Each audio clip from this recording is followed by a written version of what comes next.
The leopard just sat there, then suddenly it dropped down on all fours and it crept along the ditch and out of sight, and everyone just looked at each other in disbelief. You say, well, I've seen this big cat. Some people just flatly refuse. They think that Britain's such a sweet little island, we shouldn't have predators that size. Welcome to Big Cat Conversations. We speak directly to people who've encountered one of Britain's big cats. We also discuss the bigger picture. I'm Rick Minter, and thanks for joining me.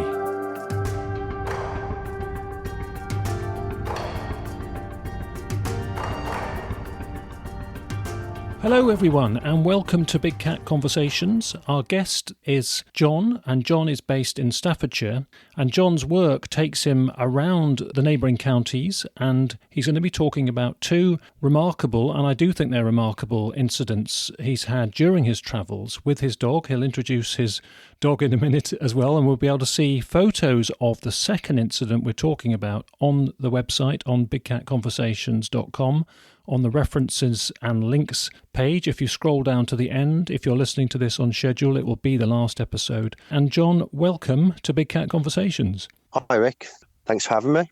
Pleasure. And John, I know we're going to be talking about two cases and all your thoughts that have been triggered by those experiences you've had. So can we start with the first one and tell us where you were, when it was, and all about what happened, please? Yeah, of course. So it was in Shropshire. Can't remember exact date, but March, April 2010. I suppose I must mention that at this point I had no knowledge or experience of big cats in this country. So to sort of set the tone, what was happening was I was working for myself at the time. And on my journey back, what I used to do, I've got a husky, Siberian husky, who is now 11. So he was only very young at that time. I used to take him with me in the back of the car as I sort of travelled around the Midlands and Shropshire and Herefordshire areas. So I pulled over on a very quiet country lane surrounded by fields and woodland. And what I'd actually done, I pulled over for two reasons. One, just so I could sort of let the dog out for 5 minutes, stretch his legs, put him back in the car. And then what I then proceeded to do, I was sitting there filling in paperwork in the car. I was probably sitting there for around 45 minutes to an hour while I was doing the paperwork. The whole time I was there, not one of the car came down. It's a very, very quiet rural area. And all of a sudden, as I'm sort of sitting parked at the side of the lane, from right to left, I've noticed at the corner of my eye very quickly, right in front of the car, probably 10 or 15 feet from the front of the bonnet, a very small cat, black cat, walking from right to left. However, I'm describing it as a cat now. Initially, as I sort of saw it, it was nothing that I'd seen before. It was very chunky, bulky, probably the size of like a small spaniel. It looked a little bit like a bear cub with a tail. Initially was my sort of initial thought. In a split second, you could sort of see like a mottled black fur to it with sort of slight spots, and it just walked from sort of right to left very quickly, but I've caught sight of it and I was a little bit shocked, to be honest. I wasn't quite sure what I'd actually seen, and there was that moment of what was that, and as I sort of started thinking about it, immediately after, but much quicker, there's ditches on the right-hand side and the left-hand side where there's bushes going into the fields. From the very same spot where this animal came from, casual as you like, from right to left, very same spot, was what I believe was its mother, and was very clearly a large black leopard. No question what it was, clear as day, very large, quite low to the ground, but very long, with a long dragging tail, practically the size of its own body behind it. Very thick tail, just walked very swiftly, right to left, across, right in front of me, a black leopard. And they very quickly, as they'd sort of both gone from right to left, I didn't see where they went at all. I mean, there is fairly deep ditches in the side by the bushes. They just disappeared into the bush. And from then, still in shock, I didn't want to get out of the car. I wasn't scared, curious, but I didn't want to get out of the car. But what I did do for probably about the next hour or so was drive very slowly up and down the lane, just trying to see if I could see them again, but didn't see anything, unfortunately. Yeah, remarkable. And you had no context, no background for this. You weren't interested in the subject, had no real knowledge of big cat reports in the press or anywhere, and so it was a complete shock. No knowledge at all at that point. It was a complete shock. Prior to having my dog, the husky Max, he very quickly got me used to going out and about and walks, woods and forests. And prior to that, I wasn't as much of an outdoors person before I got the dog. So he was very young at the time. It was a relatively new experience, sort of walking around in these areas. But yeah, the actual sighting was just a complete shock. But very quickly, sort of minutes after, I figured out what it was that I saw and was very curious to see where they went. And so I could see them again and try and take a photo if I could. Mm-hmm. Although camera phones weren't as good as they are now, obviously 10 years ago. Yeah. Had you just seen the first one, the smaller one, John, do you think you would have concluded it was a panther cub or something like a black leopard cub? I think I would have done, but the main reason for that was because to justify it to myself in my own mind, if this makes sense, is that when I saw what I believe was the mother, that was very clear. There's no question. Obviously, you know, most people know what a black leopard or a panther, etc., is, what it looks like. But the first animal, I'll be honest, I was sort of going on the internet and to sort of settle it in my own mind was typing in black leopard cub. And when you see sort of pictures of not newly born, but very young black leopard cubs, and that strange shape that they're sort of still trying to grow into, if that makes sense. And the mottled sort of, it was the hair. It looked like it was in really sort of poor condition, actually, like the mottled hair. But in actual fact, when I've looked on the internet, there's many, many images that I'm sure other people can see that you'd actually agree that the fur isn't quite perfect yet. It's sort of in development, and I think that's what it must have been. Yes. And you described it as quite bear-like, and other witnesses do quite spontaneously. Sometimes people use the word teddy bear. Sometimes people say almost half bear, or a third puppy, and a third cat. Yeah, absolutely. That's exactly what it looked like. I think it was because it was so chunky, but it was the head of it as well. So you've just mentioned teddy bear there, and that with the head and the round fluffy ears, that's exactly what I would describe it as from the head and ears perspective. Are you pretty certain there would have just been the one? You didn't miss one going across the road before that you saw that one, do you think? I only saw one, but that one and the other, the larger cat, both disappeared very quickly into the bush on the left-hand side, which is odd in one way because the field is completely open and clear. As it goes up a hill, there is a very large, thick woodland that is restricted access, which I didn't know at the time. I know since then. I'm not sure if I would have missed a first one. I'll be honest, if you imagine sitting in your car in the driver's seat and you've got your head down and you're doing paperwork, I'm sure many people have done themselves before. I was concentrating more on the paperwork than expecting a wild animal to walk out in front of me. So it's possible. I might have done, but I definitely only saw the one cub and large cat. And whatever, they melted away pretty quickly. They did, yeah, but so I drove up and down trying to sort of look. Either side of the fields, there is large, thick woodland touching on forest sort of size. Mm-hmm. And the surrounding areas is, you know, fields for many miles. There's very, very few main roads or properties. I did go back several times afterwards, which I don't think I mentioned previously to you, but I went back several times afterwards out of curiosity. Yeah, many people walking do. The dog. Yeah, I probably went back probably up to about 15, maybe 20 times over the next 6 months, walking back over the area, trying to see if there was any evidence of tracks or carcasses of any point. And all of this stemmed from obviously the research that I started doing following my sighting. When I looked into it on the internet, I could see that in surrounding areas and around Shropshire that there'd actually been quite a high number of sightings of similar cats, and people were giving statements of, you know, carcasses and footprints, etc. But I went back, Rick, many, many times. I never saw any sort of other evidence of them being there. Sure. That's common with witnesses, John. I mean, many people do that. And you know how lucky you were. This was complete chance. Yes, yeah, absolutely. What is extra intriguing about this one is that you being propelled into this subject straight away by that experience, you got to see instantly evidence of breeding. Now, many people's their first sighting is a glimpse of one walking across the road or in the distance, and they're sure it's a black leopard or black panther, but they have no context to whether it's a vagrant cat or whether it's one of a breeding population. But you straight away saw a cub and its mother, presumably. So that is a very different instant reaction, an instant thought process for you.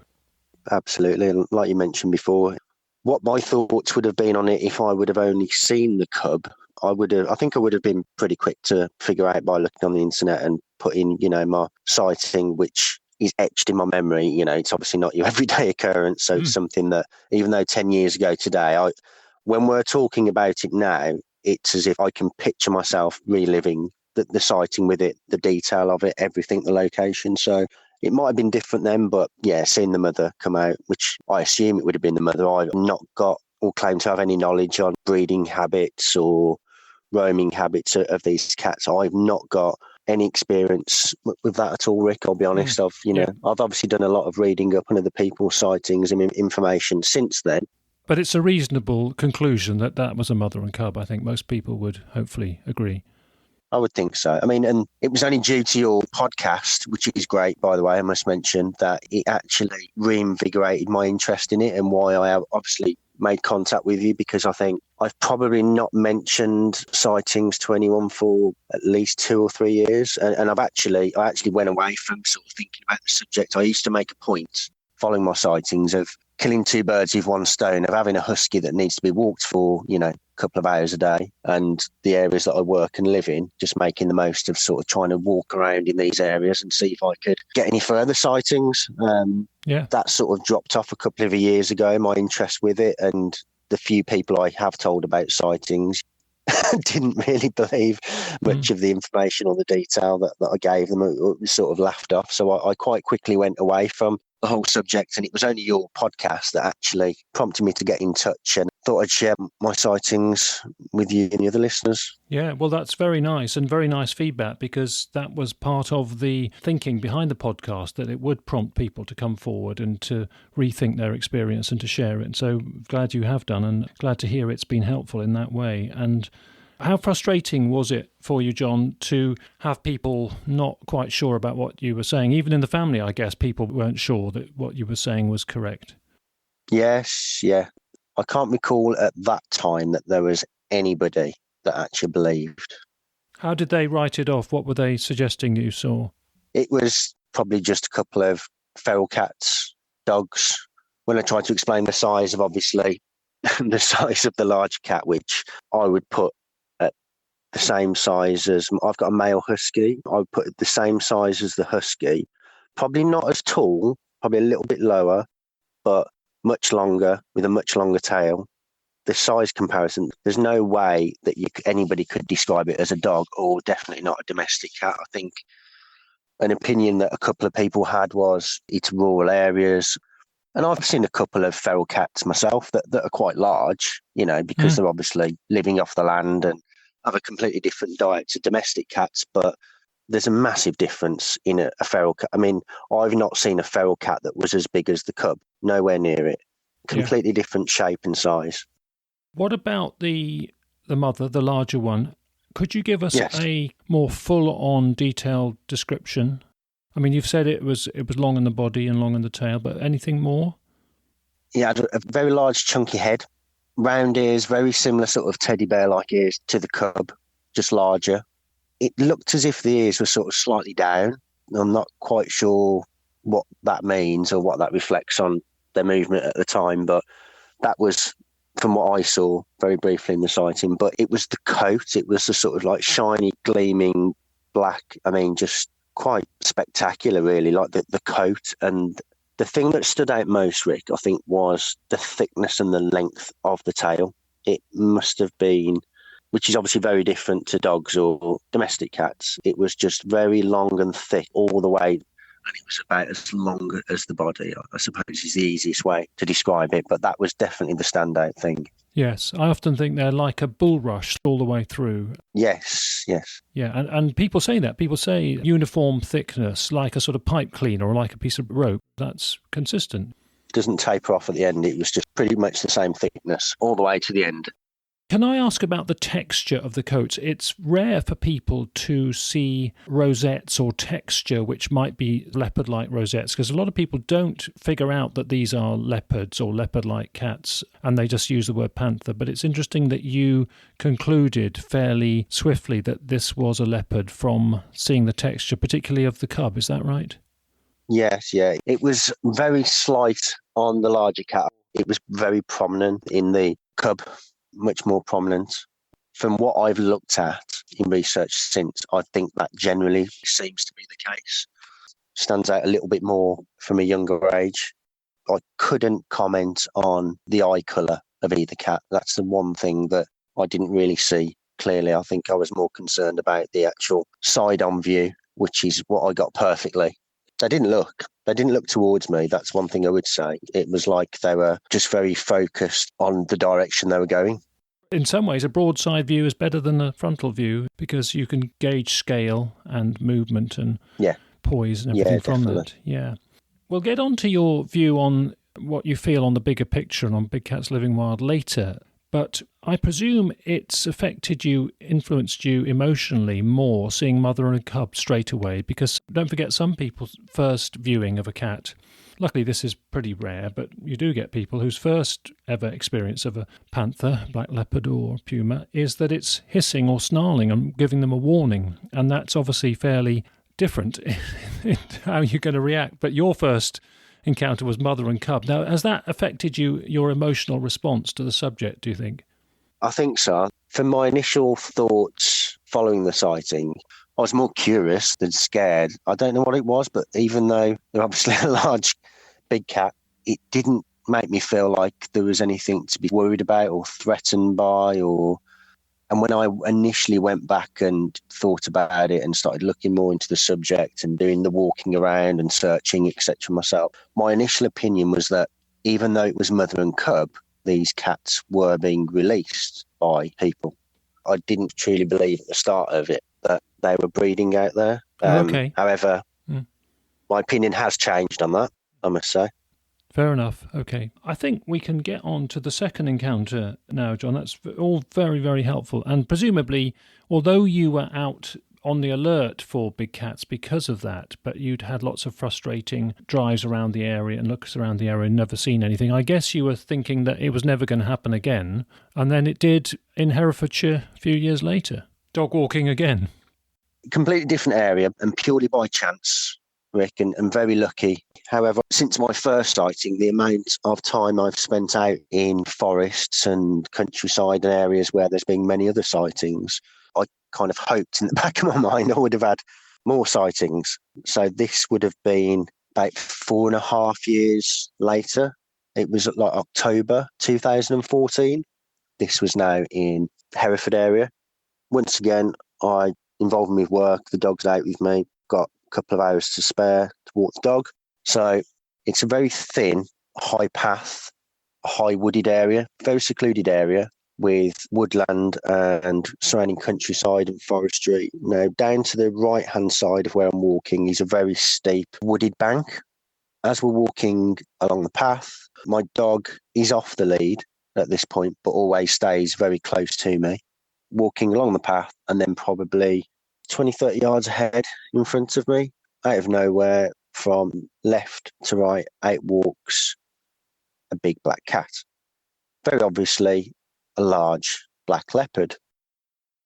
Now, as it walked out in front, very slowly and very calmly as well, it sort of stopped briefly and looked straight towards us. Very, very briefly, momentarily, as sort of it slowly walked past. Quick look, and then carried on walking to head to the right down the steep wooded bank. People are probably going to ask a question in regards to my dog, in regards to my dog's reaction.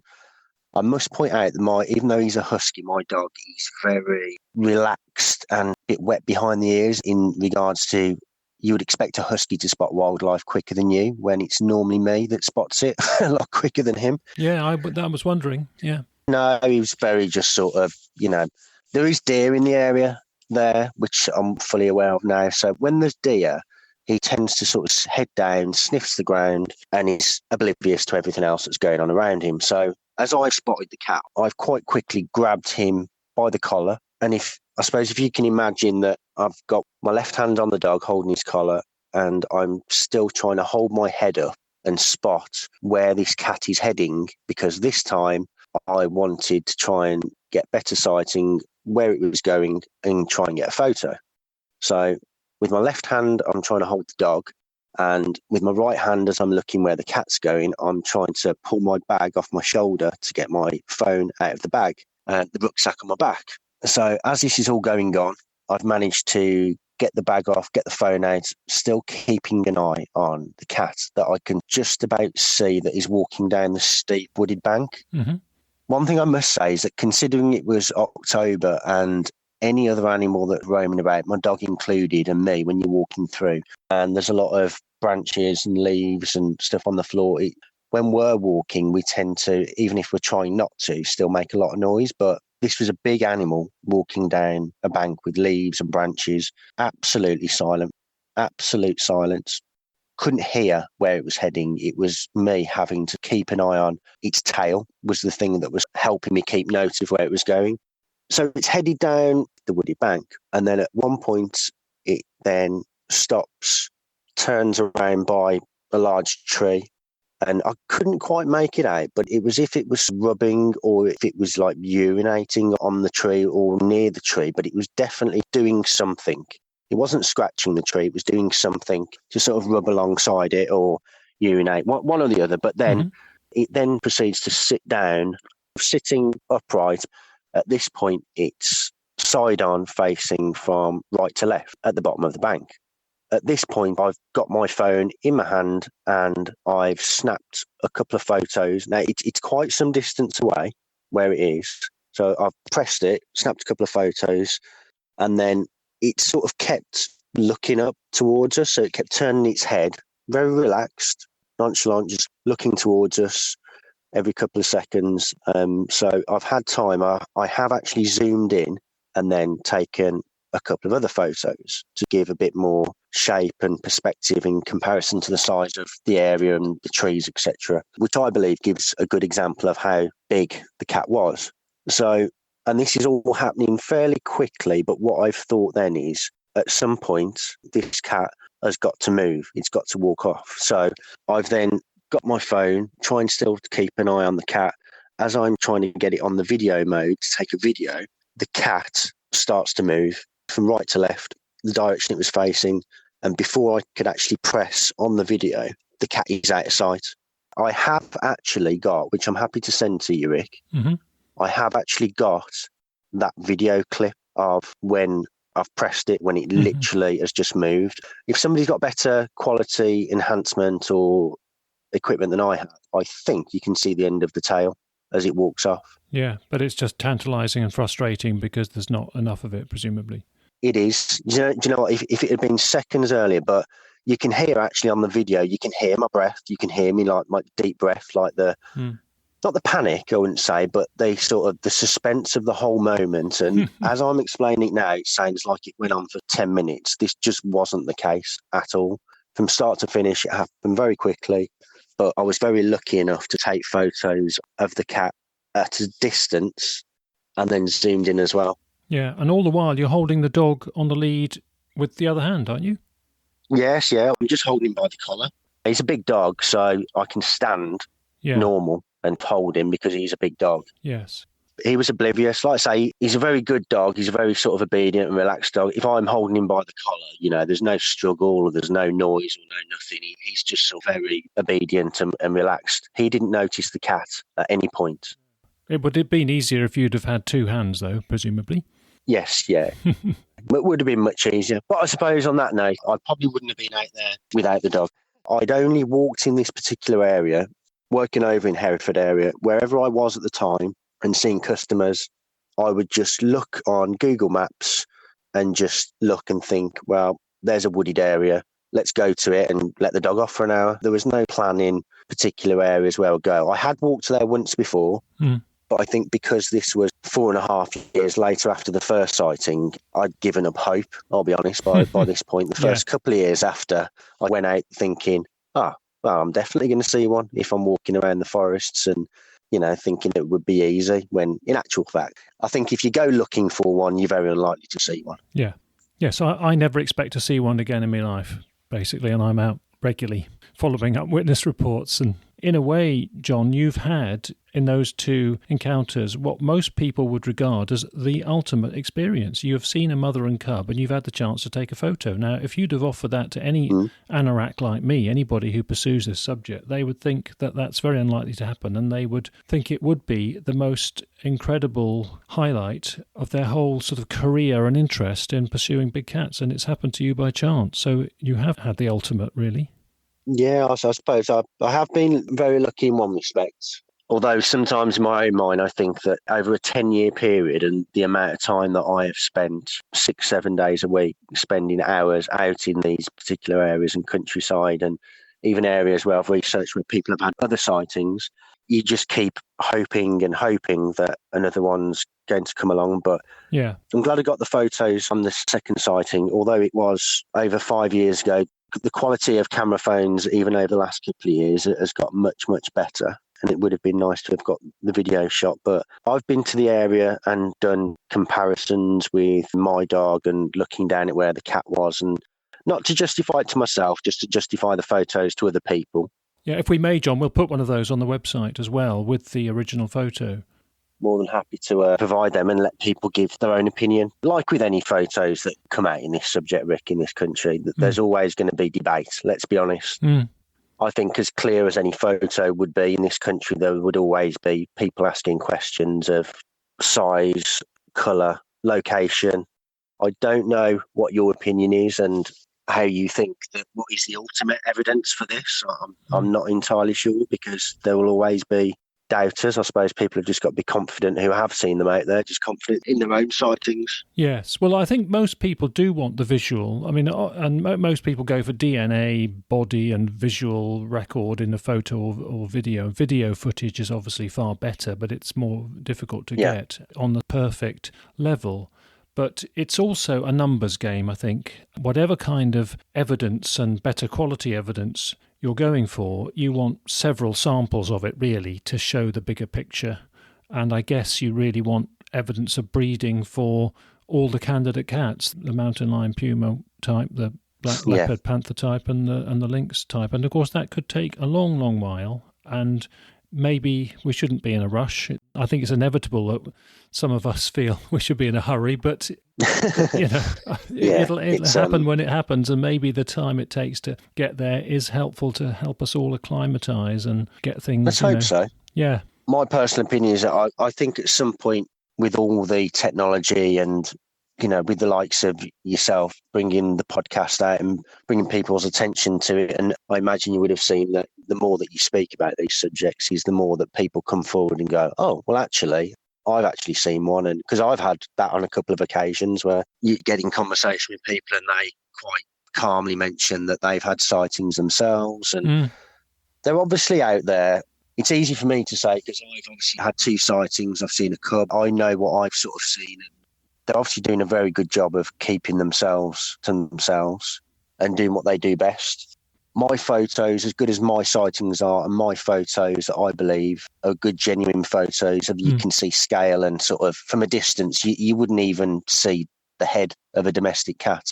And when people look at them, they'll have varied opinions on it. I've seen photos of pretty good sightings, but even if you've got good video footage, good photos, there's always going to be doubters, in my opinion, where people will dismiss it and go, well, it might be the one cat that's been released, or a pet's escaped, or zoo escape, until I think the ultimate evidence would be somebody over days or weeks filming a family of these cats with cubs. Yeah. Just to prove that there's a breeding population out there. I'm not sure what your opinions are on that, with the best evidence that would be available to support it, or if there's if you know of anybody that has had prolonged sightings and evidence rather than just the one-off. Yes, some people do have prolonged sightings and think about getting it on camera. but they're wary of revealing it. I have seen perfect footage of a puma especially, and near perfect footage of one or two others. People are reluctant to share that with the world, and I don't blame them. I've also had a documentary maker who knew that somebody had mother and cubs on their land and was briefed all about it and was desperate to film it and was not given permission because it was deemed too sensitive. And that's the nature of the subject. And I imagine any sensitive subject on any topic anywhere in the world, it's human psychology to keep it under wraps because there are always unintended consequences that people worry about, and the Pandora's box being open. And I think it's all inevitable, really.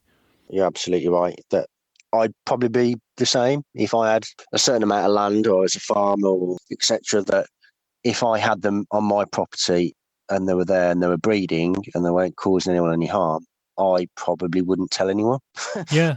Let's be honest, there's probably many of the wrong people queuing up to sort of take advantage, probably financial advantage of the situation with them as well, which I certainly wouldn't want it. So I could completely understand. I'd love to see some great footage from somebody else or sort of evidence of this, but then on the same token, I understand how sort of sensitive and how protective you would be.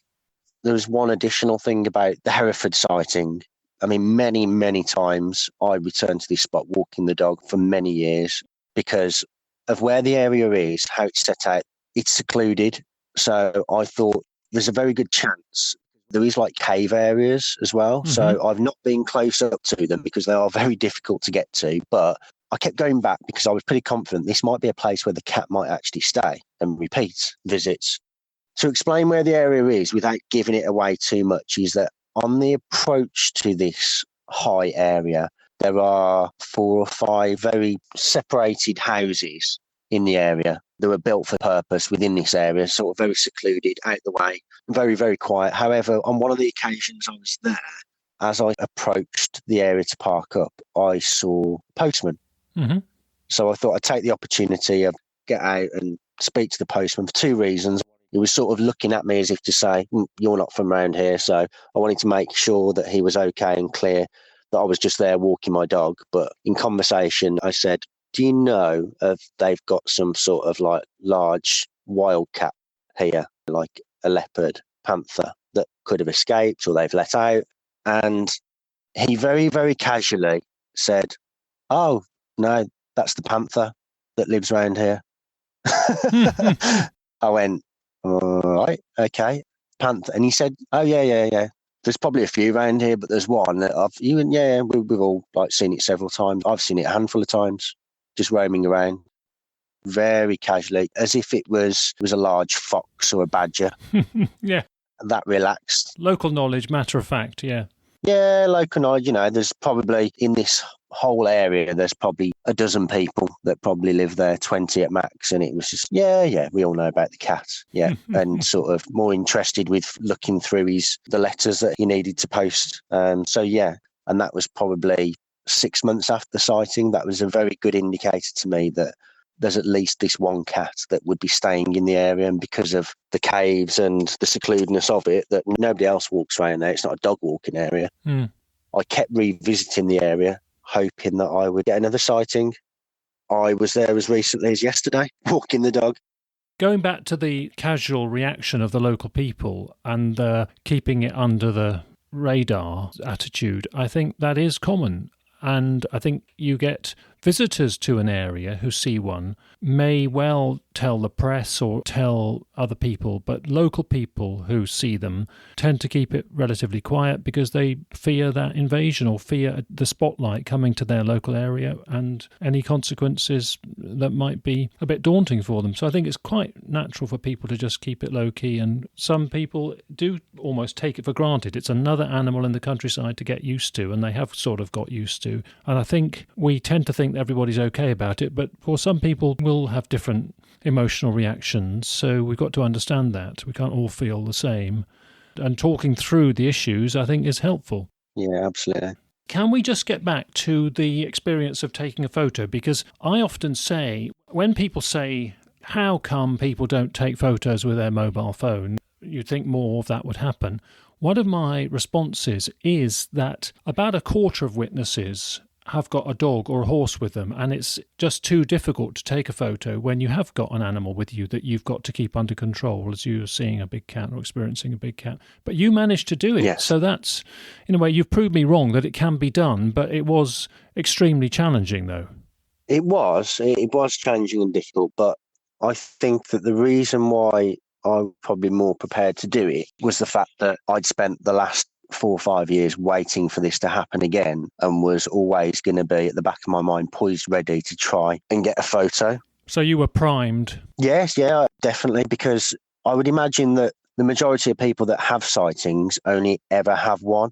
And if my first sighting, I was in awe and in shock that taking the photo didn't even enter my mind at all. Didn't even enter my mind. When you spot something that you don't see all the time, like a deer or something like a stoat, a badger, something that's sort of quite out of the ordinary, not like a rabbit or a squirrel, or something that's slightly intriguing, you do tend to enjoy the moment rather than jumping to take a photo. Yeah. So I think the first one, I wouldn't have thought of it, but the second one, it was still difficult for me to do it, and I missed out on any sort of video footage as well. Yeah. Even though I was primed and prepared trying to do it. So that's how difficult it is. Yes. The cat at that time in that Herefordshire woodland, it was aware of you, wasn't it, throughout all of this time?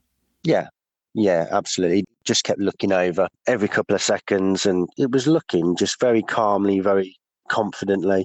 It acted like it was quite used to people. Yeah. Or maybe that's because they've got nothing to be scared about, possibly, because I don't know. There's just something very relaxed about this particular cat. It was just what wasn't too fussed, the fact that I was there, or the fact that I had a dog that was as big as it. Yeah. And presumably you were pretty pleased that your dog didn't go over to check it out. Yeah. I mean, to be honest, my dog is scared of domestic cats and foxes. Anything like that, he wouldn't pick up on it, and if he did, he definitely wouldn't approach it. So I'm glad he didn't, but no.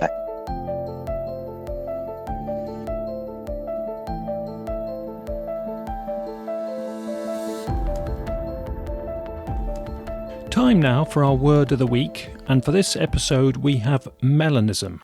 We regularly talk about black or melanistic leopards, so here is an explanation about it all with some basic genetics.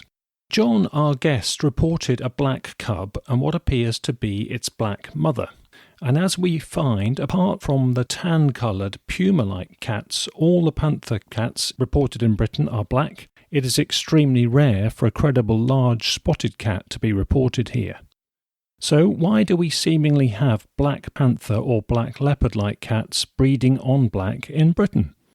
Melanin is the dark or black pigment of skin and hair which leopards and some other mammals and several other wild cat species can express. And melanism is a result of a germ cell mutation. So it's a type of mutation which passes from generation to generation. On the website, under links for episode 22, we've put a short video clip of a black leopard mother with one black cub and one spotted cub. And this illustrates how there can be different permutations in the colour mix of litters from a black and a spotted leopard parent. In leopards, melanism results from a recessive allele, but the surprise with leopards is that two black leopard parents seem to breed black offspring 100% of the time. And we can pretty much see this in the evidence from the Malay Peninsula, which has the main comprehensive populations of black leopards anywhere in the world. So there the leopard population seems to be exclusively black, and they get called black panthers in that region. And it would appear that the black panthers reported in Britain have this fixation of melanism. On the website we've put a link to the summary of a 2010 article about the melanistic leopards in the Malay Peninsula from the Journal of Zoology, with evidence about the near fixation of melanism in that leopard population. And we've also put a link to a 2-minute video with simple animation graphics to explain how an allele can affect colour traits of animals. Now for jaguars in their black form, melanism is a result of a dominant allele. But from zoo experiments we know that two black jaguar parents do not produce litters that are always black. About a quarter of the offspring are spotted. We'll inevitably talk more about melanism through the podcasts. We will be discussing black jaguars briefly in a couple of episodes' time because we'll be looking into the continual Black Panther reports in North America in the past and the present day, and it's thought some of those could be a remnant population of black jaguars separate from the Middle and South America populations. And there's a question over whether dark or melanistic pumas are possible. So, more to follow on that in a couple of episodes' time with a guest from Texas. Meantime, there's our word of the week, melanism.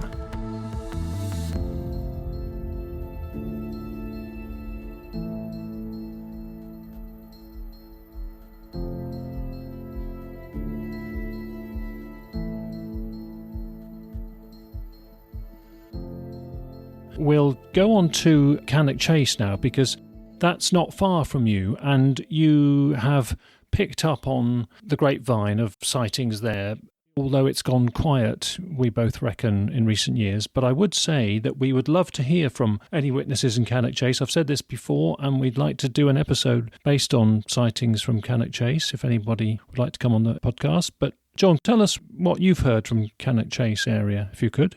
Cannock Chase is very close to me, and following on from when I had the first sighting, I noticed at the time that there seemed to be a lot of sightings in Cannock Chase. It seemed to me like it was one of the most popular places in the UK that people were having repeated sightings. So I spent a lot of time walking around Cannock Chase and trying to see if I could see any evidence, sightings, speaking to people while I was over there. These weren't friends of any sort. These were just people that I would see regularly walking the dogs over Cannock Chase. And there was one guy, an elderly guy, who had 2 Labradors who stands out. He'd seen cats on several occasions, but they weren't black. He was pretty convinced that these were lynx or puma. Mm-hmm. They were definitely like a tanned colour. Yeah. So he described them as bigger than his Labradors. Several people, when you're sort of walking around there, had sort of had opinions that they'd seen different big cats, etc., and that it was quite common knowledge that they were there. The rumours were from this old chap that I used to speak to that his sort of belief and stories were that if you look by Birches Valley, Cannock Chase, then that during World War II, they were actually like army bases for a lot of the US soldiers. He had heard many stories that apparently they had a lot of puma cubs that the US soldiers brought over and that they actually let them go on the chase before they left. So they were mascots? Yeah, they were brought over and then they were left, they were just let loose when they left. So that was the story behind it, which would make sense, I suppose, and we'd find a lot of evidence for it. I must say I've walked over the chase hundreds of times. I've never seen anything myself, never any sightings or evidence, but that's obviously, as we know, it's not to say they're not there. Yes. And military mascots is one of the theories of the origins of these cats. And I should say, in Australia as well, I've been recommending the Australian podcast Missing Panther. And in fact, in episode 2, it's all about military mascots there, including from the US soldiers. Interesting. I'll have to have a listen to that. Missing Panther. Yep. Yeah, highly recommended. I think that is a very credible explanation for part of the founding population of these cats. For people who don't know Cannock Chase, it's heathland and scrub and pine forest, partly owned by Forestry Commission, a lot of common land, so a big open area of heath and forest and woodland and scrub, which would be perfect for the cats to exist in. It's huge, Rick. If you look on a map and you look in comparison to other areas, it's one of the biggest forested areas in the UK. It's a huge area. And there's caves, quarries, forest land, heathland. There's a lot of deer. The only thing, and I think you touched on it earlier, is that for some reason, I can't remember the last time I've heard of a sighting over there, whether it's online or in the papers or anything, that just seemed to have sort of dropped off a cliff, really. I would say, John, that the lack of reported sightings doesn't mean to say that the sightings aren't happening and encounters aren't happening. I suspect it's the majority of reports are never relayed anywhere to me or to other good people who take reports or to newspapers or the police. I would reckon the majority of people keep quiet about their reports, as indeed you did with your mother and cub one. Yeah, I did. Absolutely. I think once you sort of gauge the reaction of most people, unless it's like-minded people or people that have had a sighting themselves, then it is actually very easy to speak to people. But if it's not, it's very easily dismissed, which I find a little bit ignorant, really, because it's not like people are saying that they've seen little green men or creatures that don't exist. There's so many different, very simple explanations for a small number of cats to be in this country. It's not far-fetched. Yeah, absolutely. Well, let's quickly swap notes then about Cannock Chase reports, because I'll start with mine, because I have had a few, and Nigel Spencer, who does Rutland Panther Watch, has had many in the past, and we heard from him in an early episode on the podcast series. But the one that stands out to me was that I had a countryside ranger come up to me at my stand a few years ago at the Bushcraft show, where I was giving talks and taking reports of big cats and discussing it with people. Yeah. And this countryside ranger was in the Cannock Chase area. He worked for a public body, I won't say which one, and he said that he had an open mind about the topic and he was aware of reports, including sometimes to him directly. And one day he was asked to go and remove a deer carcass up in a tree, hoisted high in a tree, and he wondered all about it as he approached and had an open mind about why it might be there. But he said when he got to it, it was a third consumed in a very clinical manner, clearly not something which a poacher had done or somebody done for a hoax. And he said it was a classic, when he looked into it, leopard-like carcass of leopard eating behaviour, and that changed his mind instantly, that he was removing evidence of a leopard hoisting its carcass in a tree. He said that he discussed the topic and the incident with his work colleagues at senior level over a week, and they decided to do nothing about it. There's nothing that they could do about it. They didn't want to spread the word locally because they thought there was nothing else that they could do really with the resources they had to follow up. And it was just going to remain as an incident that had changed his mind, and that was about it. So I think that is a good example of how snippets of evidence can influence public bodies, official organisations. You know, what do they do? If they mention that they've come across something like that, they might be asked to follow up. They haven't got the resources or knowledge or expertise. It's not a priority to follow up. It's just one thing which has alerted them to the possible existence of these animals, but it's not a regular thing. Let's be honest, Rick, most people's sort of default setting generally is that they want an easy life. And anything like that just sort of opens up a can of worms, doesn't it? They think, well, you know, is it really worth the bother with it? And it's easy to dismiss it, even if they believe it or not. They believe it, you know, it could be somebody's let a pet loose or it'll be gone soon. You know, there's so many different ways for people to look at it and dismiss it, isn't there really? And just go, leave it be. Yeah, sure. So you've been chatting to people about Cannock Chase. You're going to talk about somebody who took a photo. I've seen it, John, so thanks for showing it to me. It's one of those ones which is ambiguous, but when you sort of draw the lines in to where the animal is, you can actually see that it is a credible photo.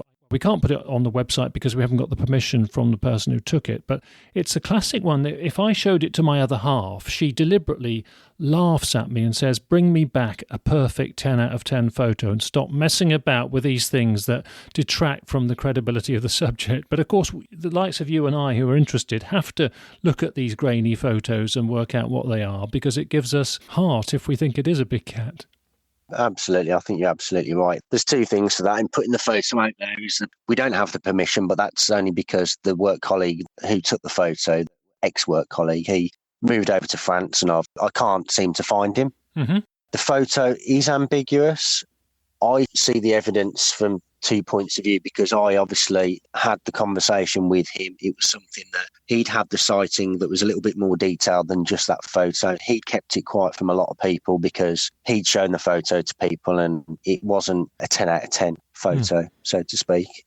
He was walking up the path in Cannock Chase and ahead of him on the path, this was a lynx, by the way, a large lynx. It was stood clear as day, bright sunlight, it was clear, right in front of him. A lynx on the path, and then as he walked into the woods, the dark area of the woods, he managed to get his phone out. But I would say this is probably not long after my first sighting, I would say. So you're probably talking 8-9 years ago. The quality of the phone that the photo was taken off probably wasn't the best. It was dark in the woodland. He's done his best to take a photo of it. You can see the outline. If you look at it sharply, you can see clearly what it is. And it would be great if somebody had the technology to enhance it somehow. And I think it might be able to improve the photo. But until we get to that point, I don't know how credible it is. Interesting that I think all three types of cats, the lynx type, the black panther / black leopard type, and the puma mountain lion type, they all get reported or have been reported in Cannock Chase. And it's a good area to keep your eye on, basically.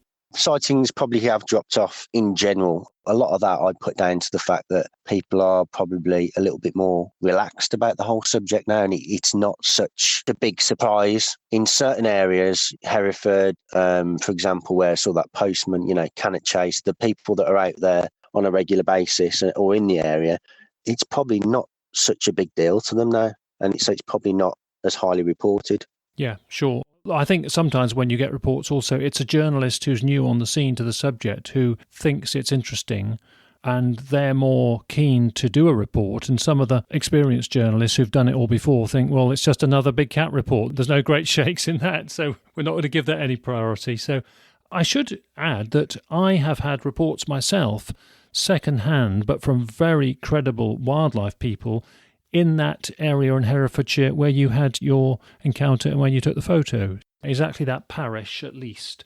Thanks for letting us see that photo. And in fact, we've got one panned in, zoomed in, and one initially. So that is helpful. And it's sitting next to a big mature pine tree. Is that right? Yes, it's next to a very big tree. So it's not a small branch so that gives some scale to the size of the cat. I mean, you can see from the initial photo how far away it is in comparison to when I zoom in.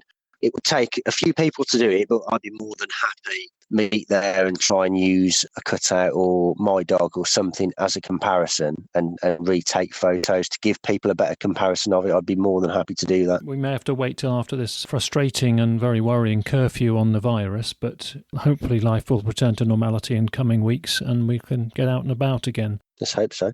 John, is there anything else you'd like to say on the subject before we close? We've covered your view on big cats living in the wild in Great Britain, I think. So is there anything else you'd like to say? It'd be nice if people would report the sightings rather than keeping it to themselves or any evidence they've got, barring giving the exact locations away. I think it's important to keep the locations secret, but get the evidence out there and let us all enjoy them being there. They're not doing any harm, so just leave them to it, really.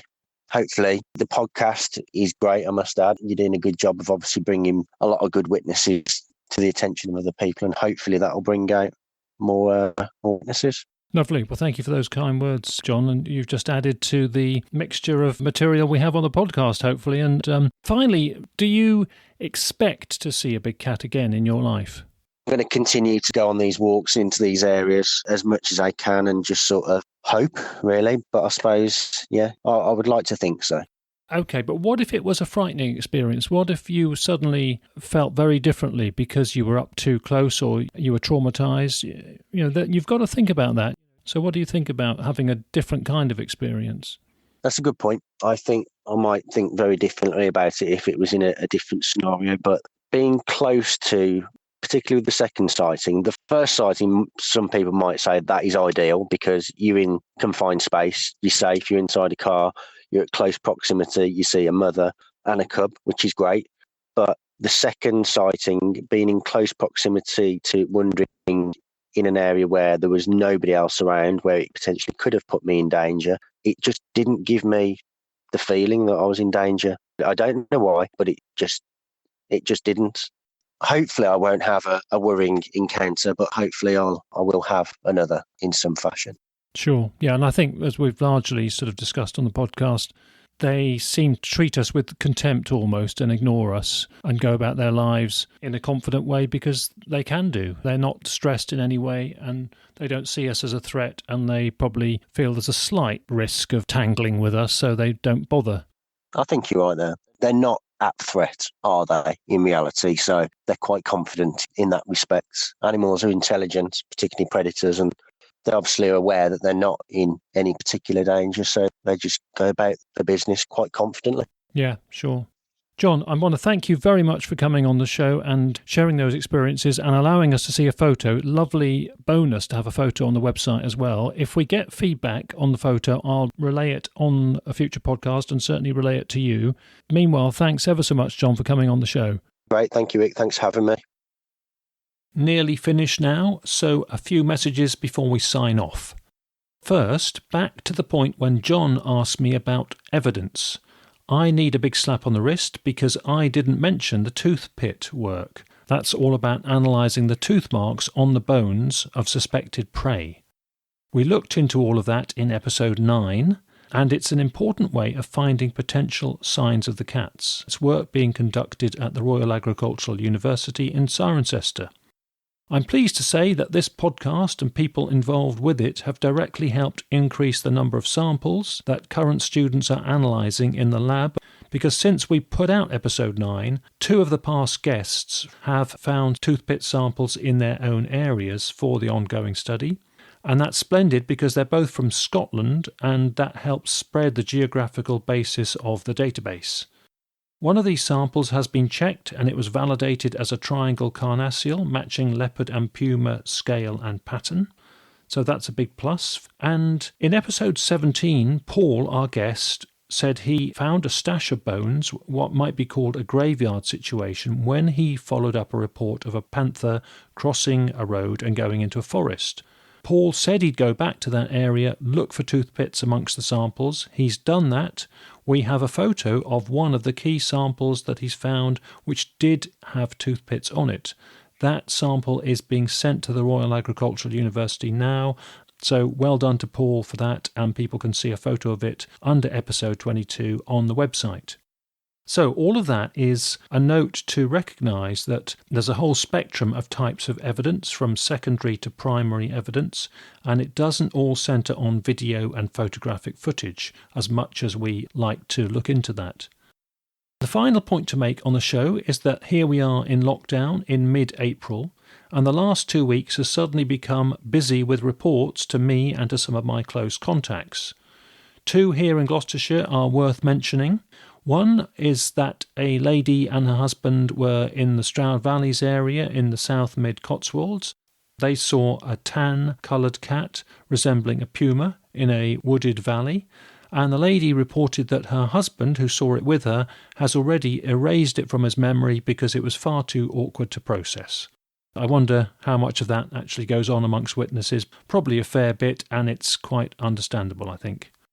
And another incident in Gloucestershire involved somebody being followed by an animal that they didn't see. Their dog was spooked. They were very unnerved. The animal followed them and certainly seemed to be exhibiting what's called following and hiding.